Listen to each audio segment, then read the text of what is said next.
patatesli olsun demişsiniz. Peynirli ve lokmalık olsun, rulo şeklinde olsun demişsiniz. Sizin istediğiniz gibi enfes bir börek tarifi hazırladım. Buyurun.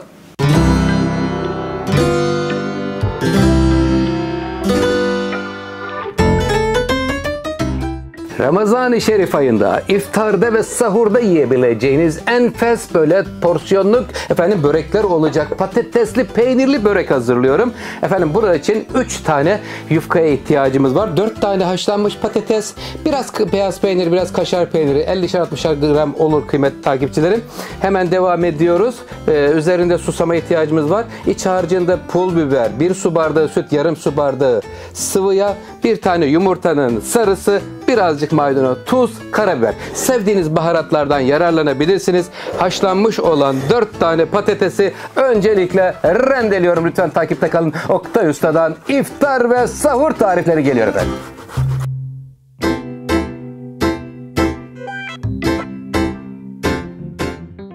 Böreğimizin patatesli harcında 4 tane patatesi rendeledim. Beyaz peynir, kaşar peyniri, maydanoz doğradım. Birazcık tuz veriyoruz. Çok tuz koymayalım. Hararetimiz artırmasın.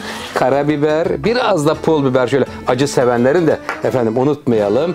Kıymetli takipçilerim. Şimdi hemen burada 1 tane yumurtanın akını patatesli harcın içerisine alıyorum.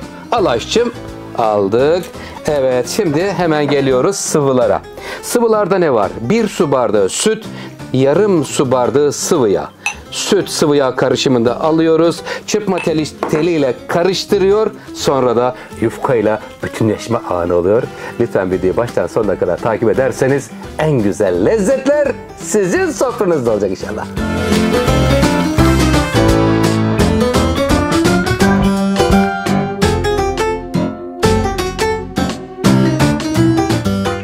Kıymetli takipçilerim, 3 yufka kullanıyoruz. Her yufkanın arasını 2 tane üst üste aldım. Sıvı yağ ile yağladım.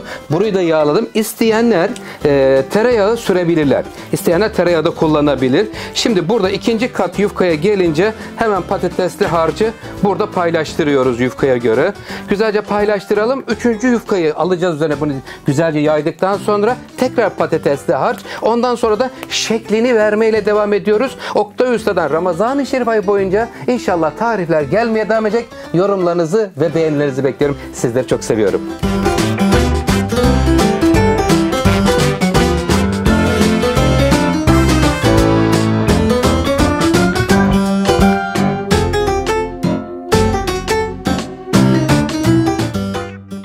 Böreğimizin genel yapısını tamamlamış bulunuyoruz. 2 katında patatesli harç var. Toplamda 3 yufka. Şimdi sağ ve soldaki kulakçığından keseceğim kıymetli seyircilerim. Evet. İster böyle kesebilirsiniz veya B planı da her zaman için vardır. İsterseniz bir ucundan başlayıp direkt sarabilirsiniz de.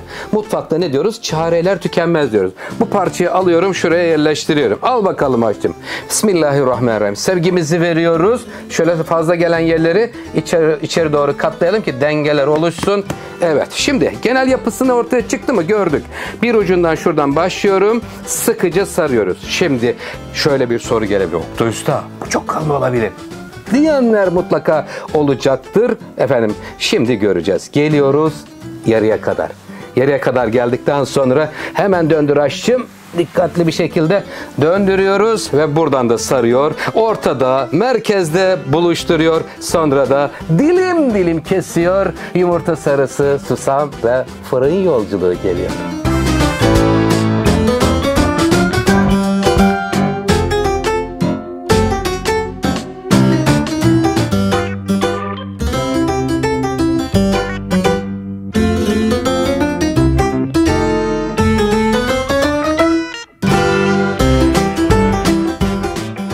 Böreğimizin görseli gayet güzel oldu. Dokusu, görseli ve lezzeti de aynı şekilde enfes olacak. 1 parmak mesafesinde kalınlığında keselim. Bayağı da bir bereketli oldu. 1 tepsiden fazla çıkıyor kıymetli seyircilerim. 1,5 tepsiye yakın çıkıyor. Hemen burada üzerine çırpılmış yumurta sarısı sıvı yağ ile karıştırdım.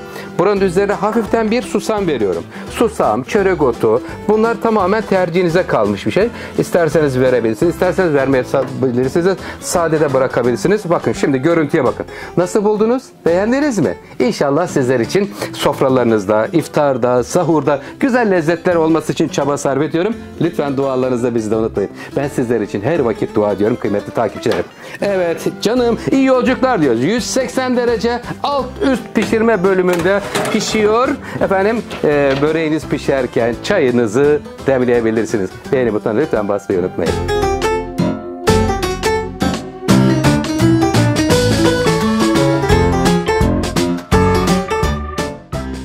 Evet, çayımız demlendi. Fırından böreğimiz geliyor.